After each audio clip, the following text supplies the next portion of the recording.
Nagui, une vie entre les projecteurs et les cicatrices invisibles.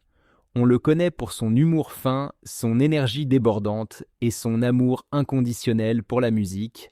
Nagui, né en novembre 1961 à Alexandrie, en Égypte, est devenu, au fil des décennies, l'un des visages les plus familiers du paysage audiovisuel français. Animateur, producteur, maître de cérémonie, sur des plateaux aussi emblématiques que Taratata, n'oubliez pas les paroles, où tout le monde veut prendre sa place, il incarne la chaleur, la culture et une certaine élégance à la française. Mais derrière le sourire éclatant se cache une histoire moins lumineuse, marquée par les fêlures de l'exil, la complexité de l'identité et des douleurs intimes que les projecteurs n'effacent jamais vraiment. Un enfant entre deux mondes. Fils d'un professeur égyptien de littérature française et d'une institutrice passionnée, Nagui arrive en France alors qu'il n'a que quelques mois. Il grandit à Cannes entre deux cultures, deux langues, deux visions du monde. Une richesse, mais aussi un tiraillement constant. Dans une interview confidentielle, il avoue « J'étais toujours trop égyptien pour être totalement français et trop français pour être un vrai égyptien. Je ne me sentais jamais à ma place. » Durant son adolescence, les regards, les remarques, le besoin de s'expliquer sur son prénom ou sa couleur de peau lui ont laissé des cicatrices invisibles. Même au sommet de sa carrière, il lui arrive encore de ressentir ce besoin d'être accepté sans justification. Mon nom, mon histoire, mon visage, je les ai toujours portés avec fierté, mais parfois j'aurais aimé qu'on m'aime sans me demander d'où je viens. Une quête d'équilibre entre famille et passion dévorante, marié à l'actrice Mélanie Page et père de 4 enfants, Nina, Roxane, Annabelle et Adrien, Nagui a toujours affiché l'image d'un père attentif. Mais la vérité est plus complexe. Au début des années 2000, alors qu'il construit son empire médiatique, les voyages incessants, les tournages en cascade, les décisions à prendre à toute heure l'éloignent de sa famille. J'ai raté des anniversaires, des premiers pas, des « je t'aime » murmurés trop tard. Il ne s'en cache pas. La culpabilité le ronge encore aujourd'hui, car le temps perdu ne se rattrape pas. Il tente, avec tendresse, de réparer, d'être là pleinement. Mais le poids de ses absences passées reste un fardeau silencieux. Avant Mélanie, l'amour et les blessures silencieuses. Avant de rencontrer celle qui deviendra le pilier de sa vie, Nagui a connu des relations instables, fragiles, trop souvent rendues impossibles par la célébrité. Dans les années 1980, alors qu'il débute, il tombe éperdument amoureux d'une femme qu'il décrira plus tard comme la lumière de ma vie. Mais la pression de la notoriété, les horaires déments, l'incompréhension croissante entre eux ont fini par briser cette union. Ce chagrin m'a appris à aimer autrement, à chercher moins la passion fulgurante que la compréhension silencieuse. Mélanie, l'encre, la force tranquille. C'est à la fin des années 1990, lors d'un événement culturel, que Nagui croise Mélanie Page, actrice franco-australienne. Il est immédiatement séduit par sa vivacité d'esprit, son humour mordant et une grâce naturelle qui tranche avec les milieux qu'il fréquente. Ils se marient en 2010, dans une cérémonie intime, loin des caméras. Leur amour résiste à tout, aux années, aux rumeurs, aux tensions, mais il n'est pas parfait. Des proches parlent de guerre froide passagère, de désaccords qui creusent parfois une distance silencieuse. Nagui le reconnaît lui-même, aimer, c'est écouter, c'est faire des sacrifices, et parfois j'ai échoué. Il avoue avoir versé des larmes dans l'ombre au fil de discussions douloureuses, quand il fallait reconstruire, recoller, réapprendre à être deux. Les cicatrices de l'âme, plus profondes que les échecs publics, les véritables tragédies de la vie de Nagui, ne sont pas spectaculaires. Ce sont des blessures accumulées en silence, des fêlures dans les fondations comme la perte de son père, ce guide intellectuel et moral qui avait semé en lui l'amour de la langue, de la culture, de la pensée libre. Quand il est mort, j'ai perdu mon ancrage, mon socle. Depuis, il marche avec cette absence, avec ce vide, que ni les succès professionnels ni les ovations ne peuvent combler. Secret et lutte cachée. Ce que le public ignore souvent, c'est que Nagui cache depuis longtemps plusieurs vérités douloureuses, des secrets qu'il n'a commencé à partager que récemment. Un sentiment de double identité non résolu, mêlé à un mal-être profond, des regrets profonds envers ses enfants, notamment ses absences durant leur petite enfance, des relations brisées qu'il n'a jamais osé évoquer en public, et ce besoin permanent de prouver sa valeur, encore et encore, malgré la reconnaissance. Un homme debout, malgré tout, à 63 ans, Nagui continue de séduire la France avec son humour, son intelligence, sa bienveillance. Mais ce que l'on admire le plus, c'est peut-être sa capacité à regarder ses blessures en face, à aimer malgré la peur, à s'exposer sans phare, sans jamais cesser de faire ce qu'il fait de mieux, rassembler les gens. J'ai connu le doute, l'exil, la solitude, mais si j'ai pu un jour faire oublier la tristesse à quelqu'un grâce à une chanson ou un rire, alors ça valait la peine. Une vie entre lumière et ombre, rires éclatants et douleurs silencieuses. Il y a des cicatrices qu'on ne voit pas, et puis il y a celles que l'on sent à chaque regard, à chaque silence. Pour Nagui, la douleur la plus vive reste celle liée à la figure de son père, cet homme érudit, passionné de littérature, qui avait semé en lui l'amour des mots et de la transmission. Mais le temps, ce voleur discret, ne lui a pas permis de lui dire merci. « Tout ce que je fais, c'est pour le rendre fier », confiera-t-il un jour, la voix brisée lors d'un enregistrement de Taratata.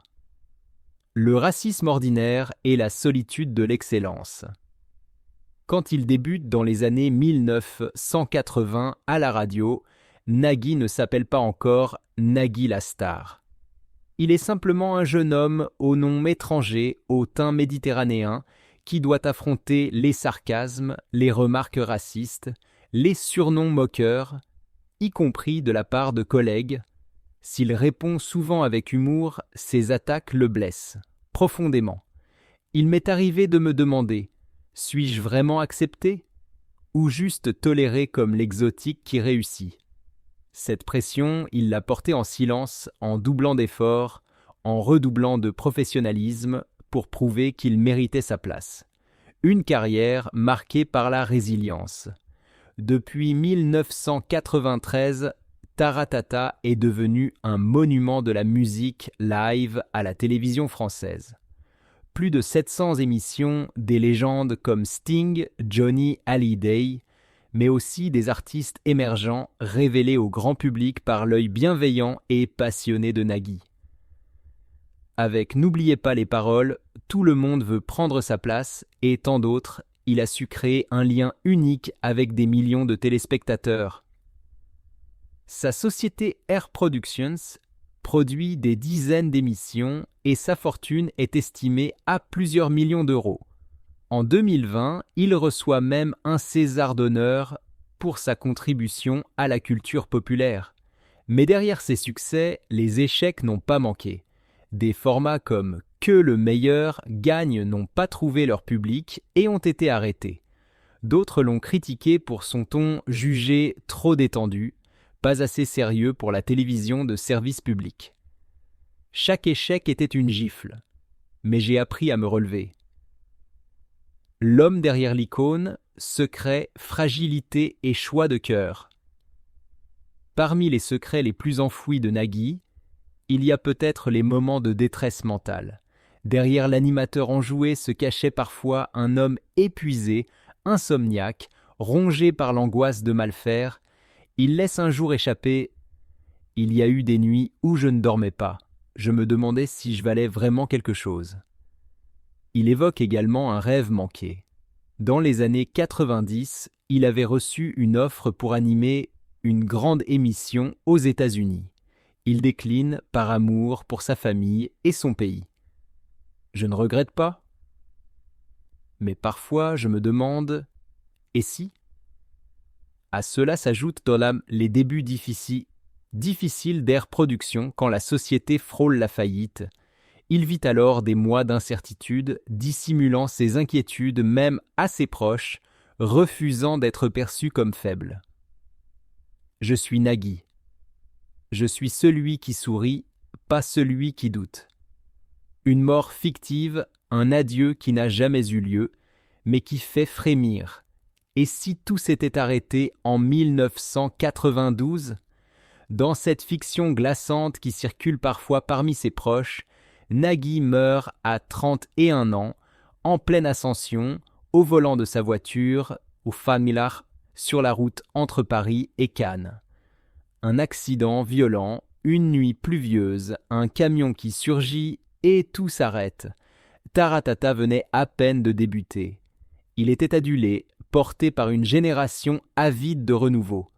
La France, sous le choc, pleure un homme qui avait redonné du sens à la télévision musicale. Des milliers de fans se pressent devant les studios, des bougies, des fleurs, des lettres anonymes. Le Monde et Libération lui consacrent des éditions spéciales. Ses obsèques à Saint-Sulpice, à Paris, réunissent stars et anonymes. Johnny Hallyday est là.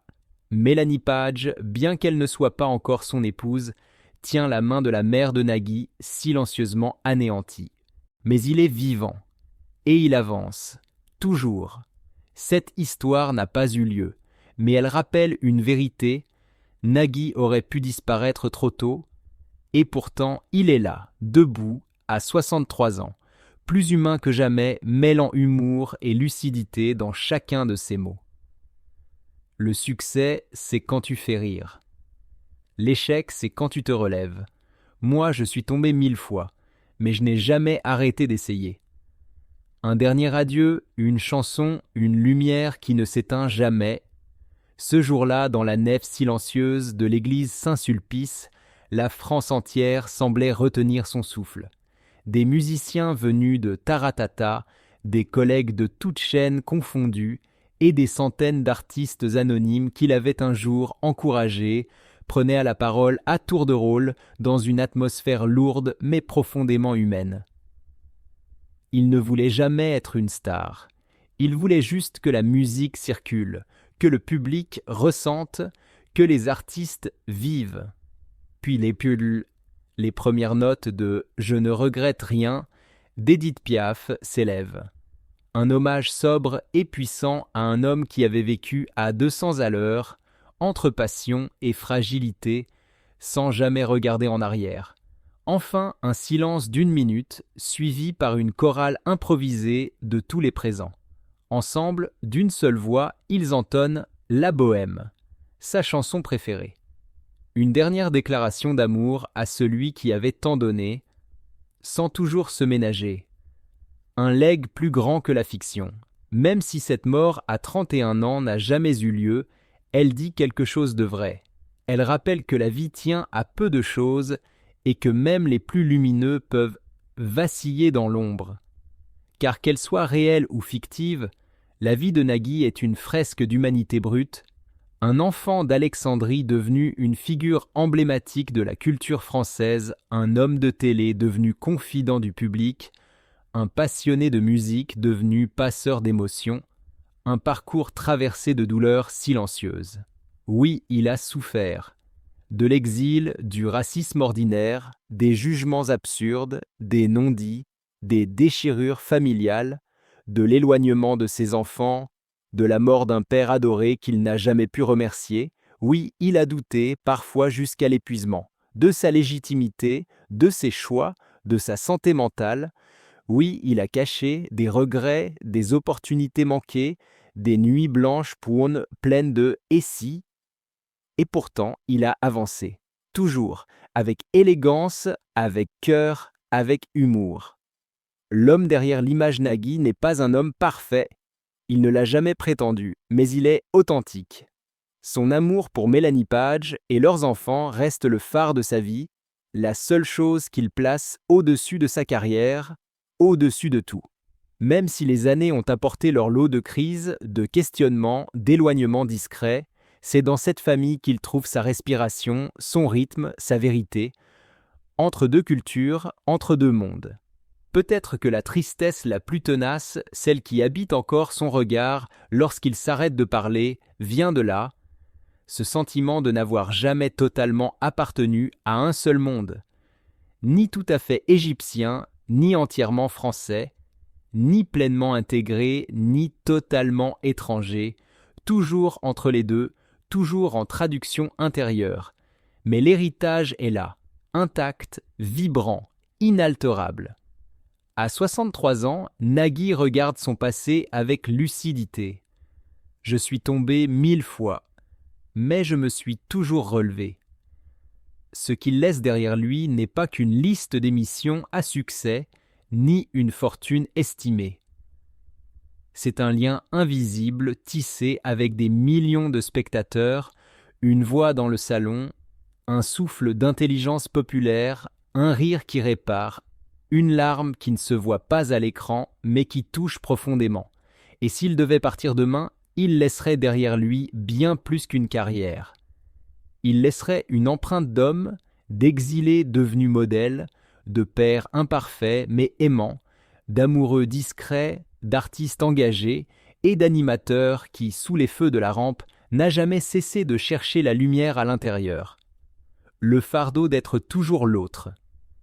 Ce qui ronge peut-être le plus Nagui, c'est ce désir silencieux d'être aimé sans condition, sans explication, sans avoir à justifier ni la couleur de sa peau, ni l'origine de son prénom.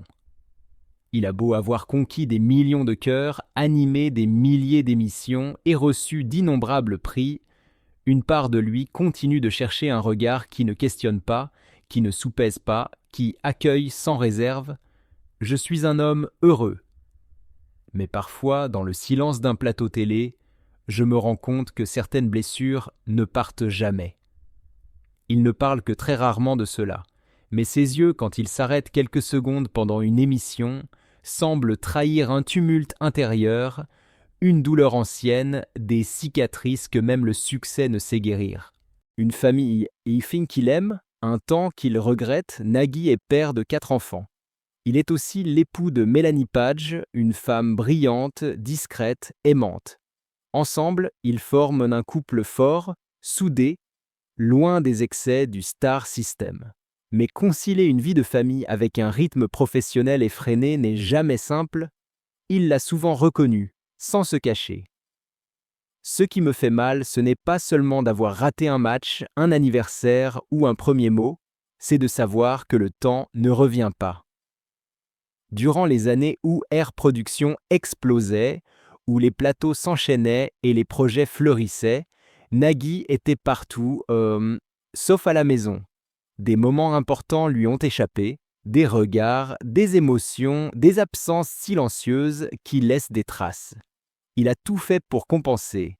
Des vacances surprises, des week-ends consacrés, une présence renforcée, mais parfois la culpabilité d'avoir été trop loin, trop souvent, trop longtemps, le rattrape. Et il le sait. On ne rattrape pas les années d'enfance. On les pleure en silence. Une histoire d'amour faite de lumière et de tempête. L'amour entre Nagui et Mélanie Page n'a rien d'un conte de fées parfait. Ce n'est pas une romance sans heurts, ni une passion spectaculaire taillée pour les unes de magazines. C'est, au contraire, une histoire construite patiemment, bousculée par la vie, renforcée par les épreuves, mais toujours ancrée dans une forme d'authenticité rare. Avant de croiser le regard de Mélanie à la fin des années 1990, Nagui a vécu plusieurs relations marquées par l'instabilité. Être l'un des visages les plus connus du paysage audiovisuel français n'est pas sans conséquence sur la sphère intime, il le sait mieux que personne. La célébrité omniprésente, intrusive, finit souvent par fragiliser même les sentiments les plus sincères. L'amour, pour moi, ce n'était pas le problème, confie-t-il un jour avec une pudeur touchante. c'était de réussir à aimer sans abîmer. Cette phrase résume tout. Derrière le sourire de l'animateur charismatique, il y a un homme qui a connu la difficulté de concilier passion et stabilité. Un homme qui a été profondément épris, notamment dans les années 1980, d'une femme qui a marqué sa vie, qui a une histoire intense, vibrante mais trop rapide, trop fulgurante, comme une étoile filante, brillante mais impossible à retenir. Leur relation n'a pas résisté. Divergence d'ambition, attentes opposées, un quotidien trop pesant à deux, tout a fini par s'effondrer. Et ce chagrin, loin d'être anodin, a laissé des traces profondes. Il ne s'agit pas simplement d'un amour perdu, il s'agit d'une leçon, d'une fracture intime qui a redéfini sa manière d'envisager l'amour. Depuis ce moment, Nagui s'est méfié des coups de foudre. Il a compris que l'étincelle seule ne suffisait pas, qu'elle pouvait illuminer un instant mais pas éclairer une vie. Ce qu'il recherchait désormais, c'était la constance, la complicité, la sérénité. Une relation où l'on construit à deux, loin des projecteurs, loin des illusions. Et c'est là qu'est entrée Mélanie Page. Leur rencontre n'a pas provoqué de feu d'artifice immédiat. Elle s'est dessinée doucement à travers des regards, des discussions sincères, un respect mutuel. Mélanie, comédienne discrète mais déterminée, n'a jamais été attirée par le bling-bling. Elle voulait un homme, pas une star. Une épaule, pas une étiquette. Elle a appris à connaître l'homme derrière l'animateur, avec ses forces mais aussi ses fragilités. Leur amour, forgé par les tempêtes et les désaccords, est fort grâce à leur choix constant de rester ensemble et d'avancer main dans la main.